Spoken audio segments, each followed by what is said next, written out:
First ever factory outlet Mukunda jewelleries KBHP Somajiguda Suchitra Hanamkonda Kothapet Chandanagar Khammam.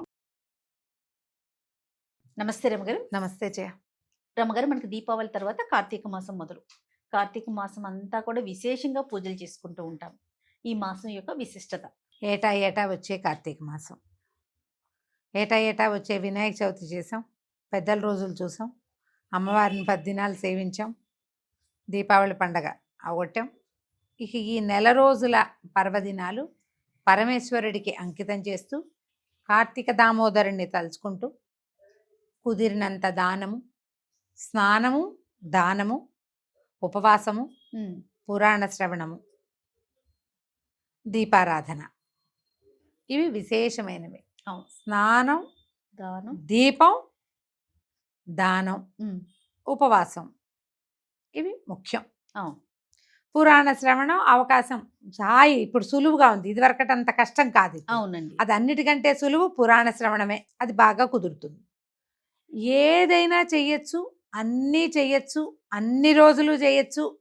ఒక్కరోజు చేసినా చాలు, మానకుండా చేయాలి. ఓకే. కార్తీక పురాణం మొత్తం అంతా కూడా ఈ 30 రోజులు పాటించండి. పోని 4 సోమవారాలు, ఓ పౌర్ణమి, 2 ఏకాదశులు, 4, 1, 5, 2, 7, ఈ 7 రోజులైనా పాటించండి. పోని కనీసం 4 సోమవారాలు, పోని ఒక్క సోమవారం, పోని ఒక్కరోజు, ఏదైనా ఒక్కరోజు కార్తీక మాసంలో నువ్వు ఒక్కరోజు 4 బిల్వదళాలు తెచ్చి పరమేశ్వరుడి మీద పెట్టి ఒక చిన్న చెంబుడు నీళ్లు, ఒక లేదా 3 ఉద్దరణలతో 3 చెంచాల నీళ్లు స్వామివారి మీద వేసి అభిషేకం చేసి ఒక నమస్కారం చేసుకుంటే చాలు. సాధారణంగా మనకి చెప్తారు, అలంకార ప్రియో విష్ణు అభిషేక ప్రియ శివ.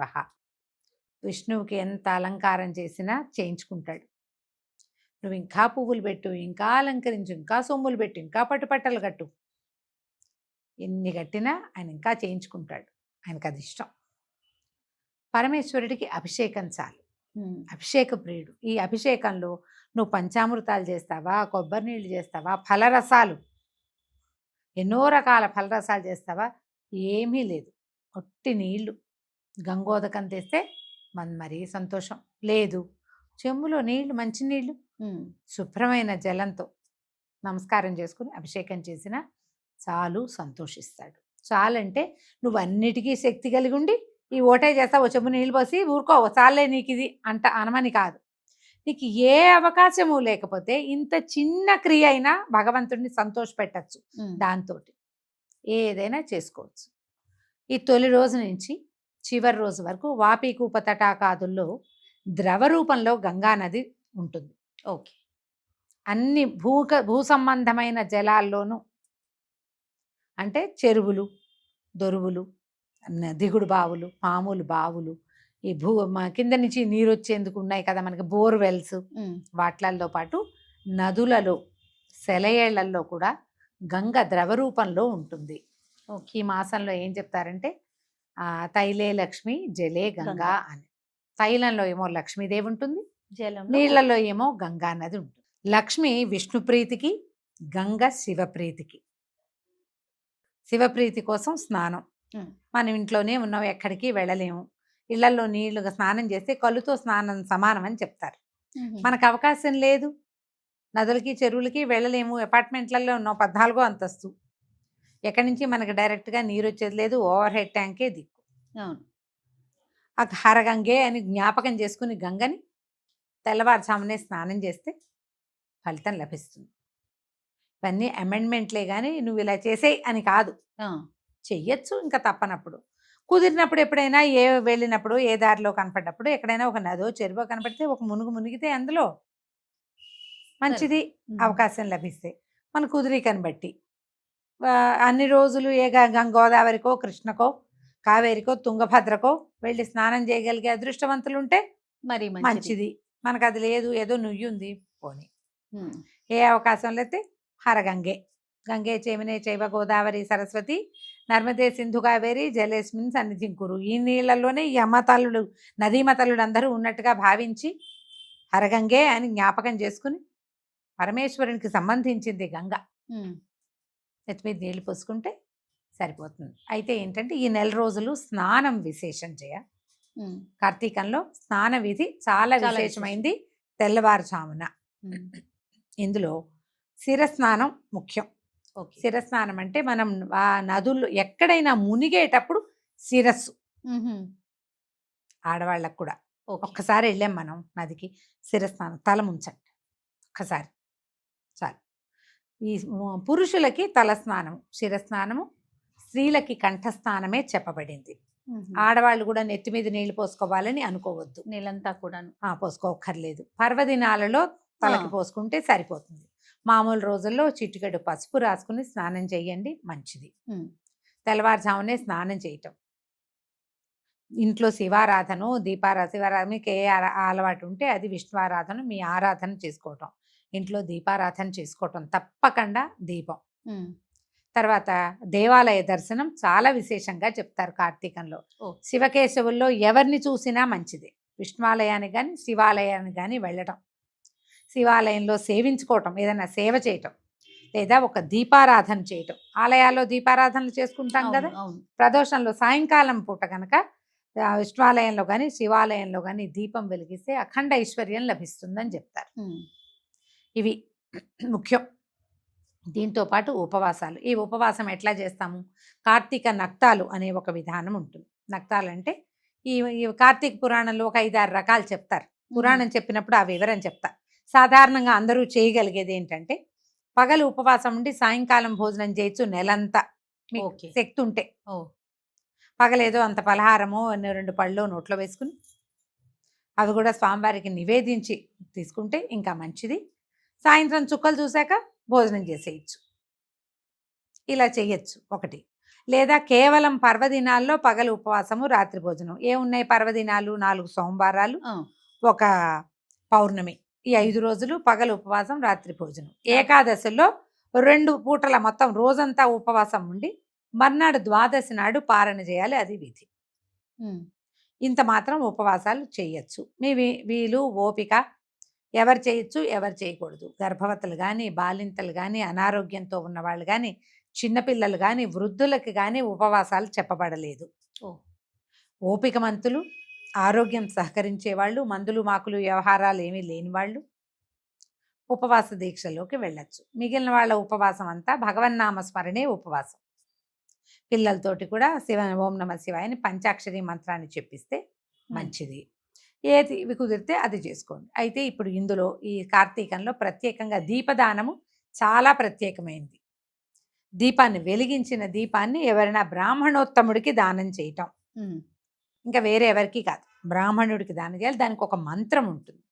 మరి ఆ దీపదాన మంత్రం చెప్పించుకుని దీపాన్ని ఇవ్వచ్చు.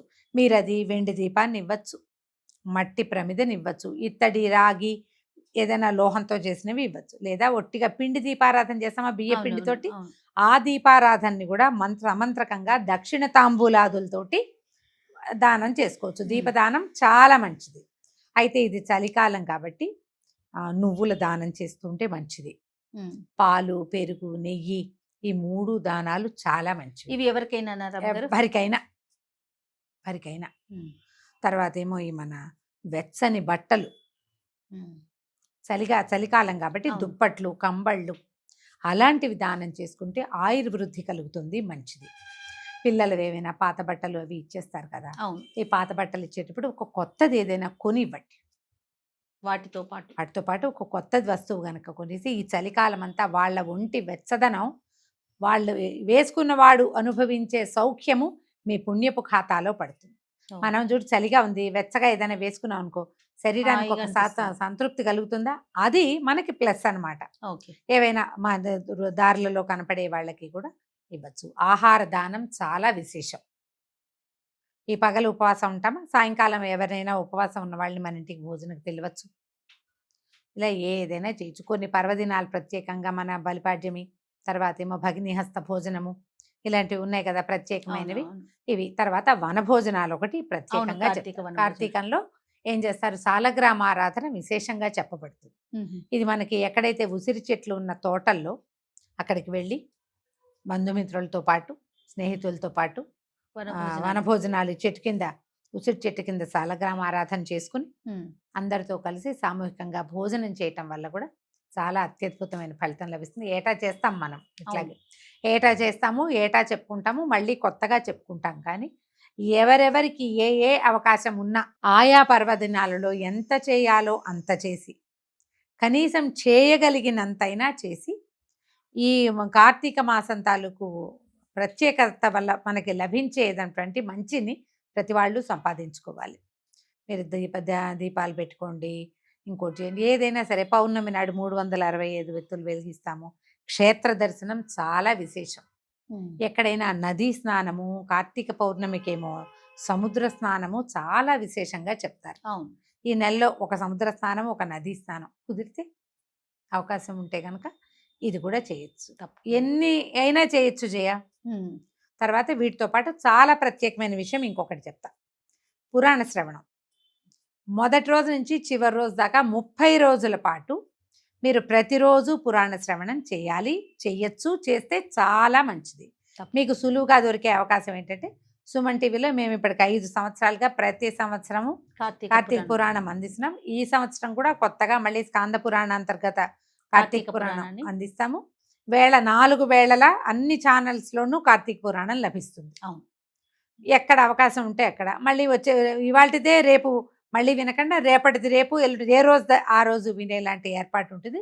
కొద్దిగా సమయం చూసుకుని మీకు అవకాశం ఉన్న సమయంలో కార్తీక పురాణ శ్రవణం కూడా చేయండి. పురాణ శ్రవణం చేసేటప్పుడు చాలామంది అడుగుతారు, పనులన్నీ చేసుకున్నాక వినచ్చా, అలా వినచ్చా అని. అమ్మ, శ్రద్ధగా వింటే ఫలితం బాగుంటుంది. పూజ అయిపోయాక కాసేపు పావు గంట 20 నిమిషాలు, అంతకంటే ఏముండదు కదా, ఆన్ చేసుకుని వింటే మంచిది. ప్రయాణ సమయంలో వినచ్చు. పడుకుని విందాము అలాంటివి చేయబోకండి. కాసేపు రిలాక్స్ అయ్యి మంచం మీద పడుకుని, సోఫాలో పడుకొని పురాణ శ్రవణం అట్లా చేయకూడదు. ఎందుకంటే ఇవి ముఖ్యం, మనకు పుణ్యం కలిగించేది కదా. ఒక్కరవ శ్రద్ధ వహించి గనక వింటే ఫలితం బాగుంటుంది. మీ మీ అవకాశాన్ని బట్టి చేయండి. పురాణం విషయంలో మాది గ్యారంటీ. మిగిలినవన్నీ మీరు మీ పుణ్యం మీరు సముపార్జన చేసుకోవాల్సిందే. అంతే. అంతే. రైట్ రమ్మ గారు, నమస్తే. నమస్తే జయ.